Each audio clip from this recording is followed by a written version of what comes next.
আজকে আমি যে সিনেমাটা নিয়ে কথা বলবো সেই সিনেমাটা মাত্র $750,000 বানানো একটা ইন্ডি সিনেমা, কিন্তু এটা বক্স অফিস আয় করেছে প্রায় $400 মিলিয়ন। বলেন কি? সংখ্যাটা শুনেই বোঝা যাচ্ছে এটা মানুষের মধ্যে কতটা সাড়া ফেলেছিল। নাম অবসেশন। এই সিনেমাটা শুধুমাত্র বক্স অফিসেই না, ক্রিটিকদের মধ্যে যেভাবে আলোড়ন তুলেছে সেটা এক কথায় অবিশ্বাস্য। আজকে কথা বলবো অবসেশন সিনেমাটা নিয়ে। জনরা হলো সাইকোলজিক্যাল হরর, তার সাথে একটা ডার্ক রোমাঞ্চের লেয়ারও আছে। ডিরেকশন, রাইটিং, এডিটিং সবই করেছেন কারি বার্কার। এটা তার বানানো প্রথম ফিচার সিনেমা। বার্কার একজন ইউটিউবার। তিনি ইউটিউবে দ্যাটস আ ব্যাড আইডিয়া নামে একটা স্কেচ কমেডি চ্যানেল চালাতেন। তার পার্টনার ছিলেন কুপার টমলিনসন, যিনি এই অবসেশনে অভিনয় করেছেন। সেই চ্যানেলের জন্য বার্কার প্রথমে একটা শর্ট ফিল্ম বানান যেটার নাম হচ্ছে চেয়ার। তারপর একটা ফাউন্ড ফুটেজ হরর সিনেমা যেটার নাম হচ্ছে মিল্ক অ্যান্ড সিরিয়াল, যেটা ইউটিউবে আপলোড করে তিনি 3 মিলিয়নের বেশি ভিউ পেয়েছিলেন। তার এই ছোট ছোট কাজের মাধ্যমে একটা প্যাটার্ন বোঝা যায়। একটু অদ্ভুত এবং আনসেটলিং স্টোরি টেলিং এর দিকে তার একটা সহজাত আকর্ষণ আছে। অবসেশন আসলে সেই প্যাটার্নেই বানানো তার আরেকটা সাকসেসফুল প্রজেক্ট। গল্পের প্রধান যে চরিত্র তার নাম হচ্ছে বেয়ার। সে একটা মিউজিক শপে কাজ করে। তার বন্ধু নিকি। বেয়ার গোপনে নিকির প্রেমে হাবুডুবু খাচ্ছে, কিন্তু সাহস করে বলতে পারছে না। একদিন একটা এন্টিক শপে গিয়ে বেয়ার কিনে ফেলে অনৈশৈল্য নামে একটা পুরানো খেলনা। দোকানদার তাকে জানায় যদি এই কাঠিটা ভেঙে এক মনে কেউ কিছু চায় তাহলে সেটা সত্যি হয়। এটা জানার পর বেয়ার উইলোটা ভেঙে তার মনের যে ইচ্ছার কথা সেটা প্রকাশ করে। সে চায় নিকি তাকে যেন ভালোবাসে। আর এখান থেকে শুরু হয়ে যায় আসল খেলা। বেয়ারের যে মনের ইচ্ছা সেটা পূরণ হয়, কিন্তু সেটা এমন ভাবে হয় যে তার জীবন নরক হয়ে ওঠে। নিকি তাকে ভালোবাসতে শুরু করে, কিন্তু সেই ভালোবাসাটা কোনো স্বাভাবিক ভালোবাসা থাকে না। সেটা হয়ে যায় একটা অদ্ভুত পাগলাটে ভালোবাসা। বেয়ার যা চেয়েছিল সেটাই পায়, কিন্তু তার যে পরিণতি সেটা হয় ভয়াবহ। পরিচালক কারি বার্কার এক সাক্ষাৎকারে বলেছেন, it's always Sunny in Philadelphia সিরিজটা দেখার সময় তিনি ট্রি হাউস অফ হরর এপিসোডটা আবার দেখেন, যেখানে মাঙ্কিস প নামে গল্পটা ছিল। ডাব্লিউ জেকবসনের 2002 সালে লেখা বিখ্যাত হরর গল্প দ্য মাঙ্কিস প। গল্পে একটা জাদুকরী মাঙ্কিস প থাকে যে সবার 3টে ইচ্ছা পূরণ করে, কিন্তু তার যে রেজাল্ট সেটা হয় ভয়াবহ। সেখান থেকে বার্কারের মাথায় আসে আজকের যে জেনজি জেনারেশন, সেইখানে তাদের যে রিলেশন, তার মধ্যে যদি এমন একটা বস্তু নিয়ে আসা যায় যেটা তাদের মনে ইচ্ছা পূরণ করতেছে, তাহলে সেটা কেমন হয়। আর তার থেকে তিনি অবসেশনের আইডিয়াটা পান। Oh wait, that actually could lend itself really well to this like obsession idea. অবসেশনের যে প্লটটা সেটা বেশ ইন্টারেস্টিং। শুরু থেকে একটা টান টান টেনশন থাকে। গল্পটা কনফ্লিক্ট এবং রেজলিউশনের দিক থেকেও বেশ শক্তিশালী। এই সিনেমাটা আসলে আমাদের ফ্যান্টাসি আর রিয়াল লাভের মধ্যে যে পার্থক্য সেটাকে দেখিয়ে দেয়। আমরা অনেক সময় কাউকে ভালোবেসে মনে করি সে যদি না থাকে তাহলে আমার জীবনটা অচল হয়ে যাবে, কিন্তু আমরা কি আসলে সেই মানুষটাকে ভালোবাসি, নাকি সেই মানুষটাকে ঘিরে আমার মনের মধ্যে বানানো যে ফ্যান্টাসি বা ইমেজ আছে সেইটাকে ভালোবাসি। বেয়ারের চরিত্রটা নিকিকে আসলে একজন স্বতন্ত্র মানুষ হিসেবে ভালোবাসেনি। সে নিকির উপর নিজের অধিকার খাটানো ফ্যান্টাসি তৈরি করেছিল। সে চায় নিকি তাকে ভালোবাসুক, কিন্তু এই দুইটার মধ্যে যে একটা বিস্তর ফারাক, সেইটাই এই সিনেমাটা ভয়ঙ্করভাবে দেখিয়েছে।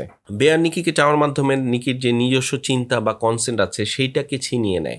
যখন কোনো মানুষের তার নিজের যে স্বাধীনতা সেটার উপর নিয়ন্ত্রণ চলে যায় এবং সে হয়ে ওঠে অন্য আরেকজনের ইচ্ছা পূরণের খেলা, তখন সেটার পরিণতি যে কতটা ভয়াবহ হয়, অবসেশন সেই হররটাকেই তুলে ধরে।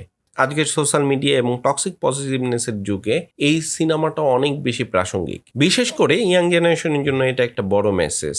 কারো উপর নিজের যে ইচ্ছা সেটা চাপিয়ে দেওয়া আসলে ভালোবাসা না, এইটা আসলে একটা সাইকোলজিক্যাল অ্যাবিউজ। অভিনয়ের কথা যদি বলি তাহলে বলতে হবে প্রথমে বিয়ার চরিত্রটার কথা। মাইকেল জনস্টন সেখানে একটা সলিড ভূমিকা রাখছে। তার যে অকওয়ার্ডনেস কিংবা হতাশা সেইটা সবই বিশ্বাসযোগ্য মনে হয়। কিন্তু এই সিনেমাটা আসলে ইন্ডে নাভারেতের নিকি চরিত্রে যে অভিনয় করছে, তার যে ক্যারেক্টারটা সেটা এমন যে তাকে 2টা ভার্সন প্লে করতে হয়েছে। একটা হচ্ছে আসল নিকি, আরেকটা হচ্ছে উইশ পূরণ হওয়ার পর সাইকো হয়ে যাওয়া যে নিকি সেটা। এই 2টা চরিত্রের মধ্যে সুইচ করাটাই ছিল তার পারফরমেন্সের সবচেয়ে কঠিন জায়গা এবং ইমপ্রেসিভ জায়গা। অন্যান্য চরিত্রে যারা ছিল তারাও বেশ ভালো পারফরমেন্স করেছে। টেকনিক্যাল জায়গা থেকে অবসেশন সিনেমাটা সবচেয়ে বড় অর্জন হলো এত কম বাজেটের মধ্যে এত ইফেক্টিভভাবে একটা সাইকোলজিক্যাল হরর এক্সপিরিয়েন্স তৈরি করা। সিনেমাটোগ্রাফির যে কাজ সেটা ভালো, খুব বেশি স্টাইলিশ না হলেও একটা ক্লস্ট্রোফোবিক আবহ তৈরি করে। ডিরেক্টর কারি বার্কার নিজে এডিটিং করেছেন। হরর এবং কমেডির মধ্যে যে একটা ব্যালেন্স দরকার ছিল সেটা তিনি খুব ভালোভাবেই ধরে রাখতে পেরেছেন। প্র্যাকটিক্যাল মেকআপ আর ইফেক্টের কাজও প্রশংসা করার মতো, কারণ কম বাজেটের সিজিআই নির্ভর না হয়ে ফিজিক্যাল ট্রান্সফরমেশনের উপর জোর দেওয়াটা সিনেমার হরর এলিমেন্টকে আরও রিয়েল করে তুলেছে। আমার যে ব্যক্তিগত অভিজ্ঞতা সেটা হচ্ছে যে প্রথম আধা ঘন্টা দেখে আমার কাছে মনে হচ্ছিল এটা হয়তো আরও একটা monster girlfriend type horror comedy হবে, কিন্তু গল্প যত আগায় তত এই সিনেমাটা আমাকে অস্বস্তিতে ফেলতে শুরু করে।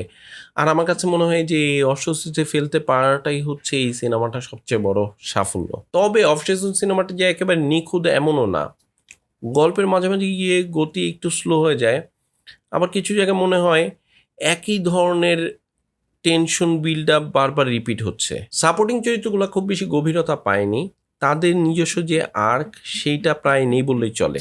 আবার কিছু কিছু ক্রিটিক এটাও বলেছেন যে থিমেটিক দিক থেকে এইটা যতটা বোল্ড হতে পারত শেষ পর্যন্ত ততটা হয় না, বরং সমসাময়িক যে ডিসকোর্স সেটার দিকে একটু ইঙ্গিত করেই গল্পটা থেমে যায়। সব মিলে বলতে গেলে অবসেশন একটা কনসেপ্ট ড্রিভেন সিনেমা, যেটা তার আইডিয়াকে পুরোপুরি কাজে লাগিয়েছে।